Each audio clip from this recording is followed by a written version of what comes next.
Any questions off the top before we get started?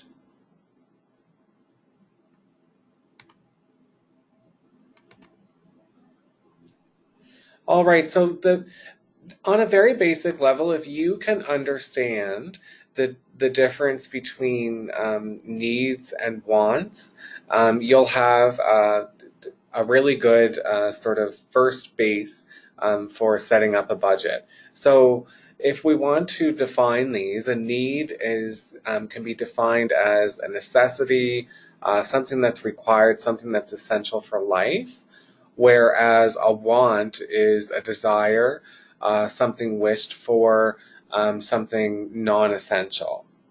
So using these definitions, a roof over my head would be considered a need. So would clothing, food, tools for work, and medications, whereas a vacation might be defined as a want. So are meals in restaurants, video games, gym memberships, and designer shoes. Of course, it is important to keep in mind, though, that one person's want may be another person's need. So, what I mean by this, I'll just quickly illustrate an example. So, for Sam, who lives near a bus route, a car might be a luxury or a want, while for Aaron, who doesn't have access to public transit and can't cycle to work, a car might actually be a necessity or a need in this case. As well, needs and wants can certainly change over time. So, a full size washer and dryer may be a need while you're raising a family, but an apartment size model may be what you need when your children are grown and you've downsized to a smaller home. Can any of you that are with me tonight provide an example for a need?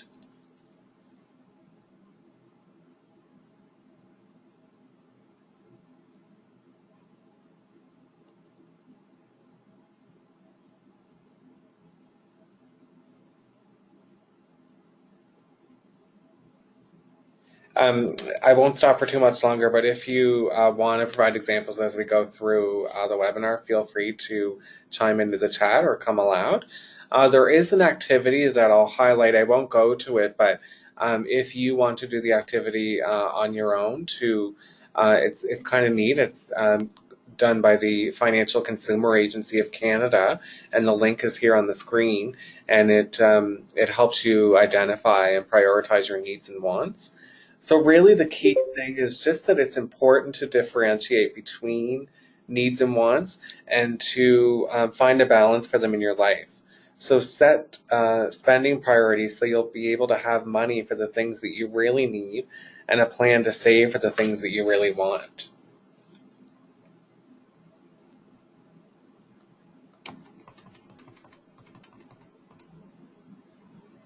Yes, exactly. That's a great example. So a need, especially considering as a college student, a need could be a laptop, whereas an iPhone X might be a luxury or a want. Great example. The next thing to consider is the big question of spending decisions. So most of us, when we think we make spending decisions based on rational factors like need, price, and budget, and we do, but we're also influenced by a lot of other factors, such as advertising, impulses, and what our friends and family buy. I mean, we're really in a consumer sort of based society right now. So really, I'm taking some time to reflect on some of the questions that are on the screen here to kind of focus in on what influences your spending. So when you look at a question like which statement is most like you, um, some of the options here. So when I see something I want, I buy it. Or I usually shop with a goal in mind, but may buy something else too. Or I shop with a plan and resist buying things on an impulse. Always a great lesson. Uh, I myself, what I try and do, I'm not always, uh, good in this department, but I will look at things and then I'll go home and think about it. And then if I establish that, I do it can be a need, or I can't. Um, I really am drawn to the object, then I will go back and purchase it. That's one sort of strategy that I use to reduce impulse buying, and there's lots of other strategies out there. If people have a new or popular item, do you buy it too? That's a big one. So, keeping up with the Joneses. If a neighbor has a really fancy car, do we want to also have a fancy car to align with what the neighbor has? This is a big one. When you make a big purchase, do you A, go with your gut, compare prices at one or two stores, or do consumer research and compare prices at two or more stores?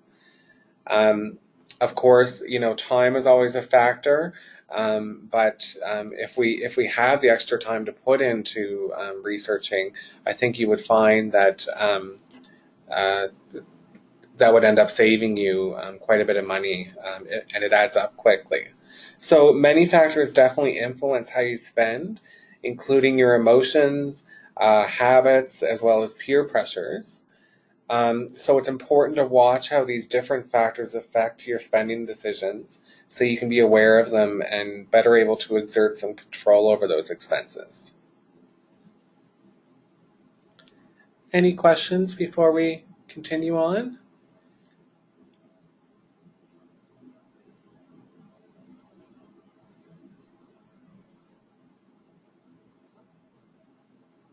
No? Okay, great.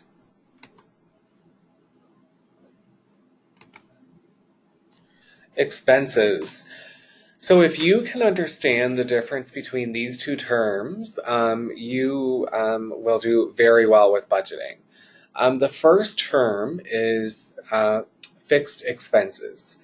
So without sounding like an accounting instructor, in its basic form, what I mean by fixed expenses are costs that don't change from period to period. Variable expenses are costs that fluctuate depending on usage and consumption.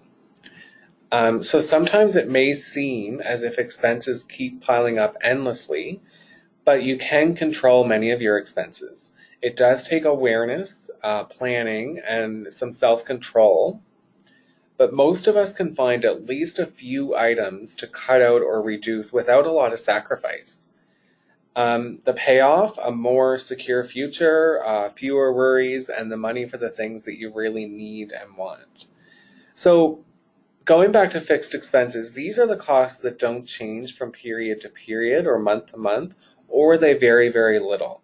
They're also due consistently, and generally they need to be paid to avoid any kind of broader financial and life consequences. So this could include things like eviction, interest, fines, fees, etc. Um, can anyone give any examples of any fixed expenses that they might incur? Yes, good question. So, can we consider consumer research a product review? Absolutely.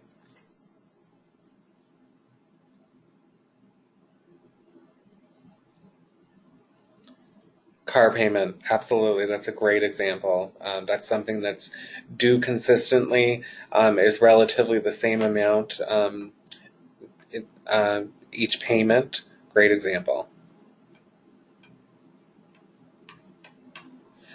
And then variable costs, they can be defined in many ways, but a general rule is to consider anything that you buy in a store as a variable expense.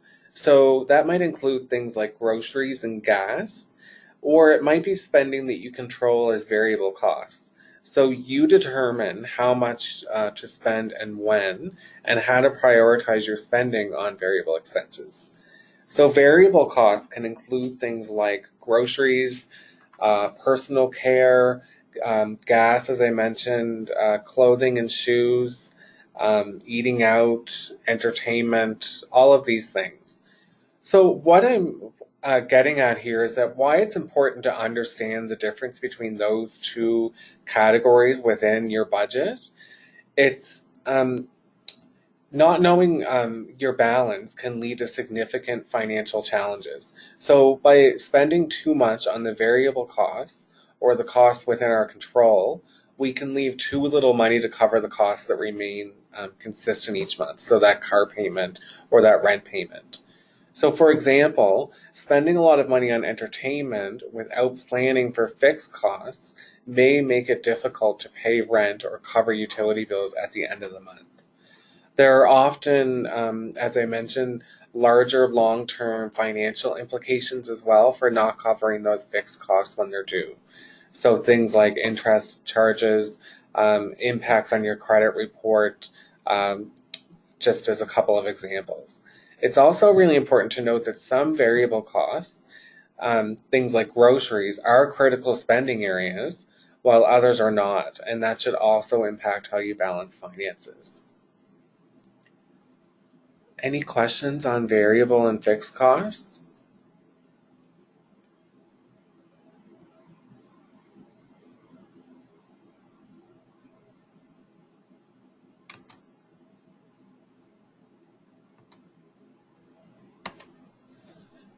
Great. So the next part of understanding your spending is to really take a look at your existing spending habits and looking at where your money goes currently if you don't know already. So this is a great activity um, on this slide that kind of walks you through that first part of the budgeting process. So um, if you keep your receipt, then record every expense daily. Then at the end of the month, you can review your bank and credit card statements. Oh, I'm sorry. To identify any additional expenses that you might have missed. You can make a list of irregular expenses such as gifts, donations, car or home repairs, and then total the expenses at the end of the month. And then you don't have to do it for 3 months, but 3 months is a good time frame to get a good sort of picture on how those expenses really look, so that you can start to develop a realistic budget based on your spending habits, or you can start to evaluate how you spend and start to make changes in your budget. We do have a needs assessment, which is basically a fancy word for a budget, on our website under the financial aid section. And you'll see that link at the end of my presentation where you can start to identify, track some of those expenses for the upcoming school year to get a better picture of if you have a shortfall or not with your budget. Any questions on that part?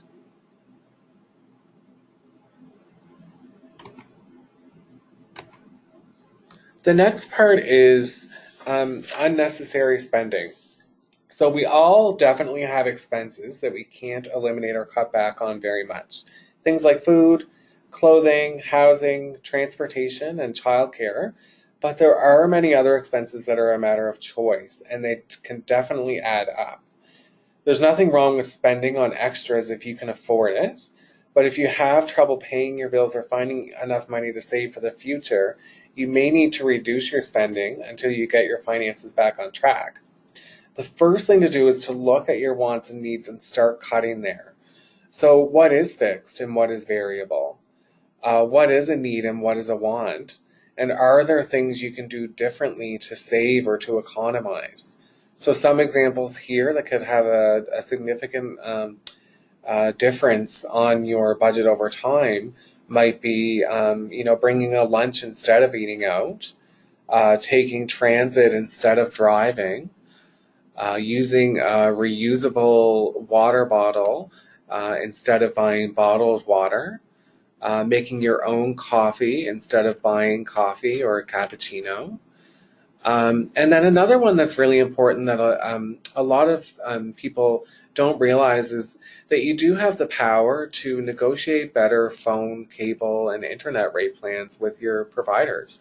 So whether it's your existing provider or whether you want to shop around for other providers if you're not in a contract.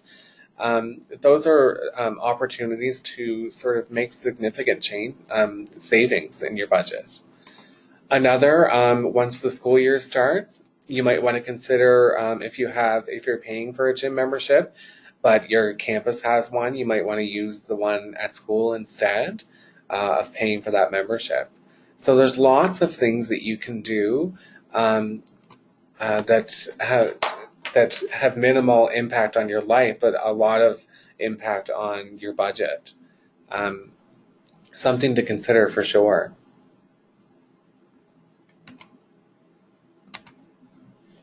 Another thing is just as it's important to reduce that unnecessary spending, it's key not to deprive yourself of everything.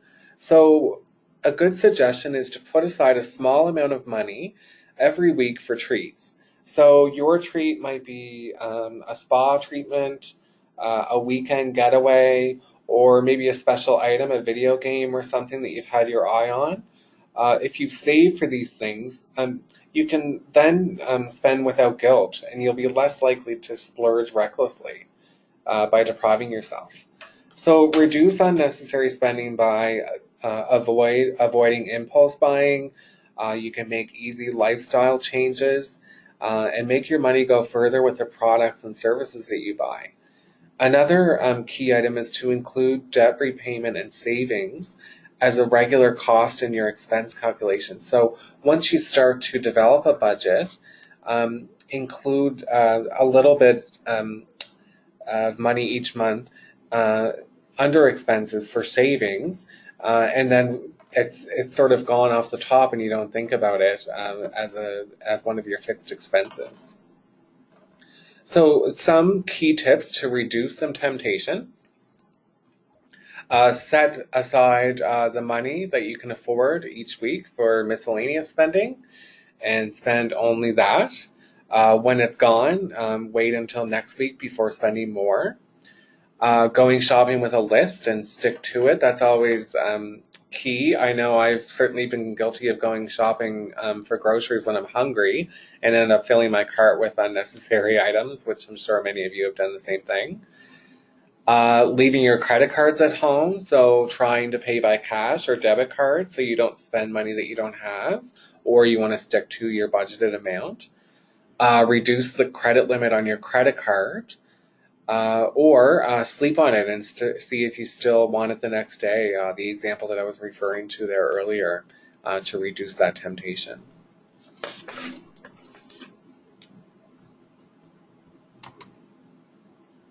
When it comes to expenses, one tip you might want to consider is to consider forming a money support group, either with friends or family or maybe classmates. In addition to getting discounts, there's a lot of different companies or stores that offer discounts through group buying. You can also help each other stay on track in reaching your financial goals. So you meet regularly, talk about what your financial goals are, how much closer you are to achieving those goals, and share any tips and strategies with each other. It always sort of feels better when you're going for a goal if you have other peers that you can reach out to for support that are going through the same thing as you are. It feels more like a team going towards a goal rather than just that you're in it by yourself. That's a really good tip. Income. So, where does money come from? Most of us have a general sense of how much money we have coming in, but have you ever added it up and written it down? By doing it, it can give you a clearer picture on where we stand. So, for example, if you're planning to start at NSCC this fall, you might want to start to consider where your resources are going to come from. So, is it a student loan? Are you receiving scholarships and bursaries? Do you have a line of credit? If so, how much? So, you might want to start to write down in your budget some of the income or all of your income and identify where that's going to come from. So there is a tool. There's a link on this page. It's a budget calculator. It's an excellent one. It'll give you a breakdown of what you're spending in each area. So, for example, it breaks it down into categories like cost of living, social life, etc. Really highly recommend that. And then going back to that the needs assessment that we have on our website, those are two really good tools to refer to help you with that. Um, so everyone does need some type of income, whether it comes from a paycheck, a student loan, line of credit, an inheritance, or investments. And you also need to know how to keep track of your income and manage it to cover your expenses and save for the future. A tip on income. Um, a really good tip that I learned was plan ahead before a crisis hits so that you can handle the unexpected. Experts recommend putting aside at least 3 months worth of household expenses for an emergency fund. Know where you can turn for assistance if your income drops. So 3 months is a lot, especially for a student. So recognizing that might not always, that might be a little bit far reaching, but just knowing that having a bit of a rainy day fund will help you for those times that you may have unforeseen expenses occur throughout the school year. A great tool to help with this is that a lot if you do online banking, you can actually create different accounts at most banks under your main account, and you can create a rainy day fund there. And each month or each paycheck that you receive, you could dump a certain amount within that rainy day fund to help with those situations where you might have unforeseen expenses, for example.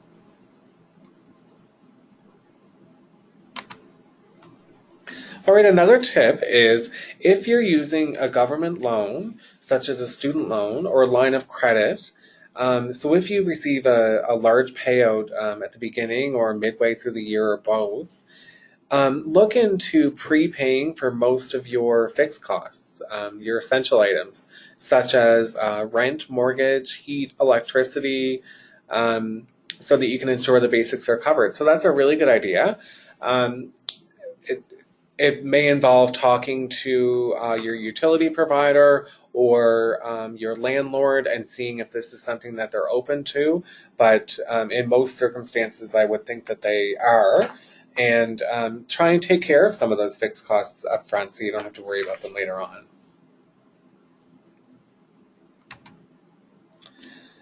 So, making a budget, there's nothing difficult about a budget, nor does having a budget mean that you have to sacrifice or do without the things that you want. So, if you come away from this webinar tonight, that's one thing that if there's one thing that you can learn, that would be it. It's that a budget doesn't mean that you have to sacrifice or go without things. Really, a budget at the end of the day is simply a comparison of income to expenses, and it's an organized way to manage your money. After you make a budget, you should consider is the difference between your total income and your total expenses a positive or a negative figure. So on the screen there, there are there's t- there are millions of apps and tools available online if you were to Google how to make a budget. But these are three really good ones that I've found and identified on the screen. So I encourage you to look at those if you don't already have a tool yourself to help you establish the budget. So when you do your budget, and if you have a negative or positive, if you have a surplus, congrats. These are some things that you can do with that surplus that I would definitely encourage you to look into. So one thing would be paying down any debt that you might have, and always start with the highest interest debt, like credit cards. Boost your emergency fund, so that rainy day fund. Increase your monthly savings amount. Or you may want to invest some of the surplus for the future. So RESPs to pay for your children's education, RRSPs for your retirement, tax-free savings accounts to earn interest. Lots of different examples that you can do with your surplus. But I do think that in most circumstances for students, you would find that students would have deficits. So if you have a deficit, you need to make some changes to balance your budget and get back to the plus side. So um, my budget, for example, when I first started budgeting, had many drafts until I figured out what worked for me.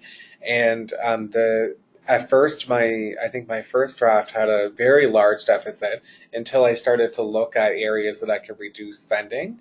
And I think that if you during your first attempt at doing a budget have a large deficit, try not to be too discouraged. There are opportunities to either increase your resources or decrease your expenses. So you can get back on the plus side.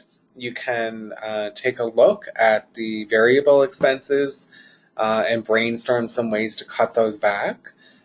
You can reduce your expenses by negotiating better plans for your communications, banking, and other services. So contact your service provider to see if you can get better rates.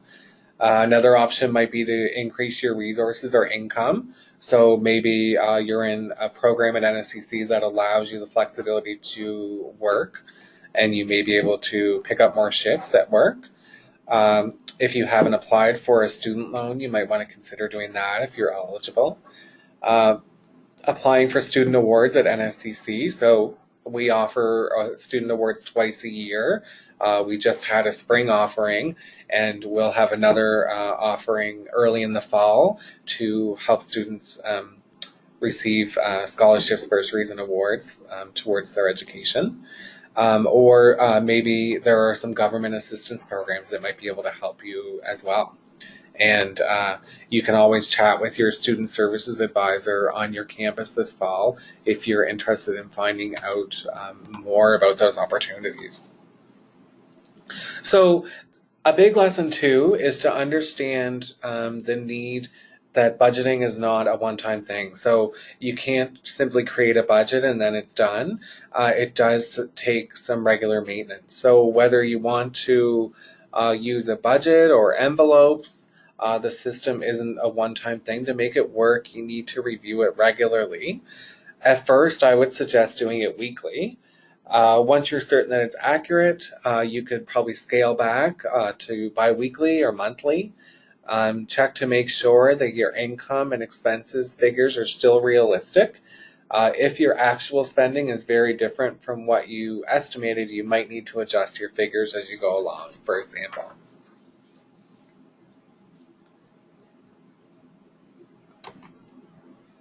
All right, so setting financial goals. If you, to manage your money well, you need to know where you want to go.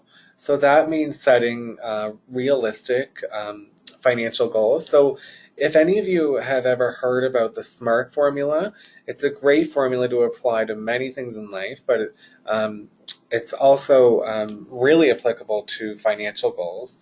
So if you want to go on a road trip, you need a good map. It's the same with your finances. So to manage your money well, you need to know where you want to go, and that means setting financial goals.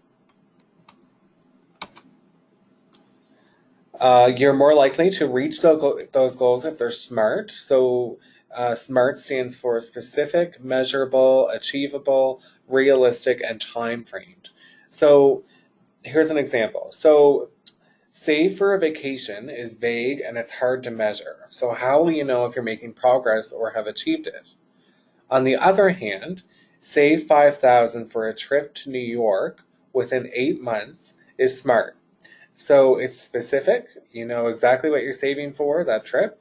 It's measurable, you know how much you will need, the 5,000. It's achievable and realistic. So you can break the total needed into smaller steps. So for example, you might want to save $625 a month if you're going to go in 8 months. So that makes it a lot easier to do, and it's time framed. So you've set that deadline of 8 months.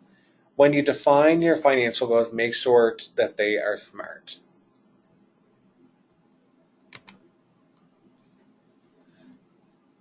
Now, take a look at your budget and the monthly savings amount to your budget.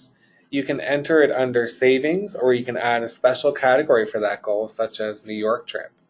So when you add that amount to your monthly expenses, if you have a budget surplus, or does the adjustment need to go into your deficit? If you no longer have cash flow, what you would have to do is, going back to my point before, find a way to increase your income, find ways to decrease your other expenses, or maybe adjust the financial goal. If you already have enough money saved to pay for the current goal, then you can allocate your monthly savings amount to another goal. But don't forget to save money for that emergency fund to meet unplanned expenses and to balance savings for long-term goals as well as short-term ones. And remember to put money aside each month for your financial goal. Little by little, you will definitely get there. So we're coming on to the end of the webinar, and what I want to do is highlight some helpful resources for you, which I encourage you to continue uh, looking into if you want to become budget savvy and be in a really great place for the upcoming school year. The Financial Consumer Agency of Canada has lots of really good e-learning videos that you'll find the link for on this slide. They also have an action plan to help you set some of those financial goals and to develop your budget. You might want to start thinking about your student loan repayment plan. I know if you're just starting your program and it's 2 years, it's a little while away, but it's important to be aware of what the options are so you can start to think about them and what action is required from you to keep your student loan in good standing when you finish your program, or between year 1 and year 2 of your program. And then you can refer to our student handbook. Lots of good resources within that handbook, and every student at NSCC that's studying full-time at a campus will receive a free handbook in the fall, and there's activities and SMART goal activities in there to help you with your budgeting as well. Really, really helpful.